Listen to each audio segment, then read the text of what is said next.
प्रश्नावली है 8.1।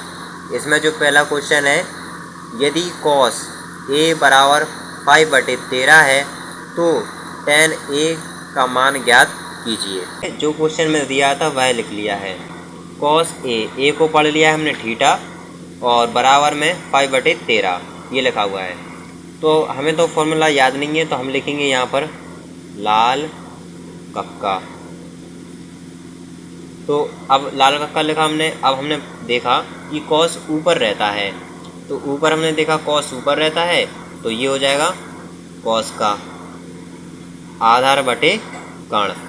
तो सबसे पहले हम यहाँ पर बना लेते हैं समकोण त्रिभुज। समकोण त्रिभुज बनाया।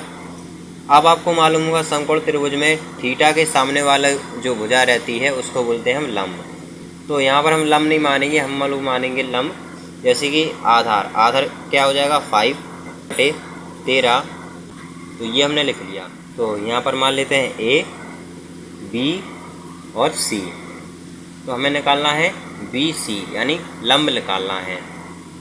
हम लिखेंगे यहाँ पर फॉर्मूला। समकोण त्रिभुज हमने बनाया है तो इसमें फॉर्मूला लगेगा समकोण त्रिभुज का, और जितनी भी सवाल हैं इसमें सारे समकोण त्रिभुज की फॉर्मूला से लगेंगे। तो फॉर्मूला क्या होता है, त्रिभुज ए बी सी में जो कोण बी है वह 90 डिग्री है, तब पाइथागोरस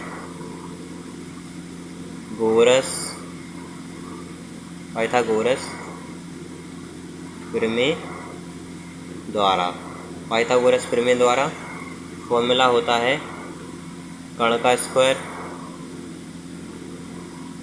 बराबर हो जाएगा यहाँ पर लंब का स्क्वायर प्लस का आधार का स्क्वायर। तो कर्ण कितना है, ए सी है, ए सी लिख लिया, स्क्वायर बराबर ए सी कितना दिया है 13, जो कि हमने क्वेश्चन में दिया था, स्क्वायर करेंगे बराबर बी सी कितना दिया है, बी सी नहीं दिया है तो हम बी सी इसी प्रकार लिखेंगे स्क्वायर लगा के, प्लस ए बी दिया है 5 का स्क्वायर, 13 का स्क्वायर करेंगे हो जाएगा 169 हो जाएगा, बराबर में बी सी हमने इसी प्रकार लिखा, स्क्वायर लगाया, प्लस 5 का स्क्वायर करेंगे तो 25 हो जाएगा, बराबर में जो बी सी लिखा होता है इसको इसी प्रकार लिखा। अब ये माइनस का हो जाएगा 25, अभी यहाँ पर प्लस का है, इसको उठाकर हम यहाँ पर लाएंगे तो ये माइनस का हो जाएगा 25। अब माइनस कर देते हैं 144, हमने माइनस किया, बराबर बी सी स्क्वायर इसी प्रकार लिखा। बी सी के ऊपर स्क्वायर लगा हुआ है, अगर हम स्क्वायर को हटाएंगे तो रूट लग जाएगा 144 पर, तो बी सी बराबर में रूट लग गया है 144 पर, और 144 किसका वर्गमूल होता है 12 का, तो बी सी बराबर आ गया है 12, यानी ये जो निकल के आया है वो निकल के आया है लंब हो गया इसका 12। अब हमें देखिए क्वेश्चन में पूछा था tan a, यानी ए तो हो जाएगा थीटा, ये हो जाएगा tan का लंब बटे आधार, हमने निकाला है 12 और आधार लिखा है 5, तो ये हो गया है आंसर। दूसरा क्वेश्चन है cos a बराबर में a/b है तो tan a का मान ज्ञात कीजिए। सबसे पहले बना लेते हैं समकोण त्रिभुज। समकोण त्रिभुज बनाया, यहाँ पर हमने माना a, यहाँ पर माना b, यहाँ पर माना c, तो ये हो जाएगा कोण 90 डिग्री का। साइन ये यहाँ रहता है, कॉस यहाँ रहता है, tan यहाँ रहता है, तो कॉस में हो जाएगा आधार बटे कर्ण, तो लिख लेते हैं वही हो जाएगा। तो यहाँ पर लिख लेते हैं जो हमने त्रिभुज बनाया समकोण त्रिभुज, आधार है a और इसमें कर्ण जो है b है, इसमें भी हमें लंब ज्ञात करना है। इसमें फॉर्मूला लगाएंगे वही हो जाएगा त्रिभुज ए बी सी, ठीक है, जो भी है आप लिख लेना आगे लाइन जोड़कर। कर्ण का स्क्वायर यानी ए सी स्क्वायर बराबर लंब का स्क्वायर, लंब दिया है B C square, plus C आधार का स्क्वायर तो A B square, A C square कितना दिया है बी दिया है तो बी का स्क्वायर बराबर बी सी, ये हमें दिया नहीं है, ये तो हमें निकालना है तो इसको इसी प्रकार लिखा, प्लस ए बी ये दिया है ए दिया है तो ए का स्क्वायर। अब हमने ये लिख लिया है, ये जो है प्लस का है तो बराबर में बी सी स्क्वायर इसी प्रकार लिखा।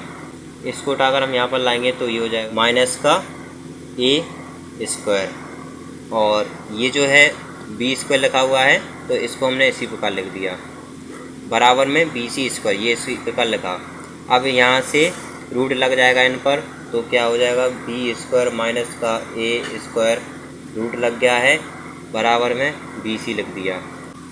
टेन ज्ञात करना था, टेन ए बराबर, तो टेन यहाँ पर रहता है हो जाएगा लंब बटे आधार, तो लंब हो जाएगा जो हमने निकाला है लंब ये निकाला है बी स्क्वायर, रूट आएगा क्योंकि अभी रूट हटा नहीं है, बी स्क्वायर माइनस का ए स्क्वायर बटे में आधार ए दिया है तो ए लिख दिया, तो ये निकल कर आया है बराबर में टेन ए, इसका मान निकल कर आ गया है, आंसर हो गया।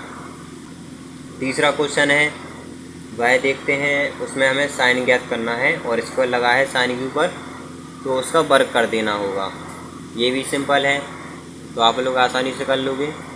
जैसे अब साइन का आ गया आपका मान, जैसे 5 आ गया साइन का तो 5 का में कर देना होगा स्क्वायर तो हो जाएगा 25। ये मैं आपको एग्जांपल बता रहा हूँ, जैसे अगर जो भी मान आए तो उसका आपको स्क्वायर कर देना होगा, आंसर आ जाएगा। इसी प्रकार से करने का तरीका यही है बिल्कुल। क्वेश्चन नंबर दूसरा है, यदि cos a बराबर 15/17 है तो tan a plus cot a का मान ज्ञात बनाना होगा। हमें समकोण त्रिभुज छोटा सा भी बना सकते हैं। cos a आपको पता है क्या होता है, कर्ण बटे आधार, तो आधार हो जाएगा इसका 15 और कर्ण हो जाएगा 17। अब हमें लंब निकालना है तो वही रहेगा प्रोसेस पूरा, इसमें पाइथागोरस प्रमेय का लग जाएगा। यहाँ पर हो जाएगा ए सी का स्क्वायर बराबर लंब बी सी का स्क्वायर प्लस हो जाएगा ए बी, ये हो जाएगा आधार, ये है कर्ण, ये है लंब, ये है आधार। ए सी कर्ण दिया है 17 स्क्वायर बराबर बी सी नहीं दिया है तो इसी प्रकार लिखा स्क्वायर प्लस ए भी दिया है 15, इसका भी स्क्वायर, तो 17 का स्क्वायर करेंगे 289 बराबर बी सी स्क्वायर प्लस 225। 289 से प्रकार लिखा माइनस का 225 को हम यहाँ पर लाए तो ये माइनस का हो गया बराबर में बी सी स्क्वायर, माइनस कर देंगे आ गया है 64 बराबर में बी सी का स्क्वायर, स्क्वायर लग जाएगा इस पर तो हो जाएगा 64, रूट लग गया तो बराबर में बी सी लिख दिया है, स्क्वायर से रूट लग गया है 64 पर। अब 64 देखेंगे हम किसका वर्गमूल होता है, तो हमने देखा कि 64 जो है 8 का वर्गमूल होता है, 8 × 2 = 64 बराबर में बी सी।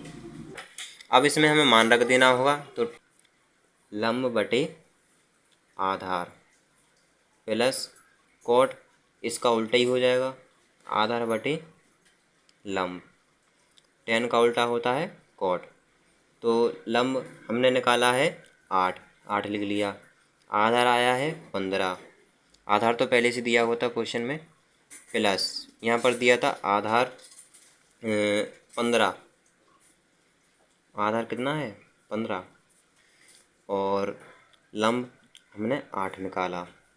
अब इनको प्लस करना है तो हम एलसीएम ले लेंगे 8 और 15 का। 15 से या तो मल्टीप्लाई करके लिख लीजिए तो हो जाएगा 120, या तो फिर इस प्रकार से लिख लीजिए, इसका भाग दिया इससे तो 15 से 15 हो गया, कैंसिल बचा 8 का मल्टीप्लाई किया 8 से तो हो गया 8 × 2 = 64 प्लस 8 से 8 हो गया यहाँ पर कैंसिल, बचा 15 का मल्टीप्लाई किया तो आ गया 225, इन दोनों का मल्टीप्लाई किया तो हो गया 120 बटे में इन दोनों का प्लस कर देंगे 89, 289 बटे 120, ये आ गया है आंसर।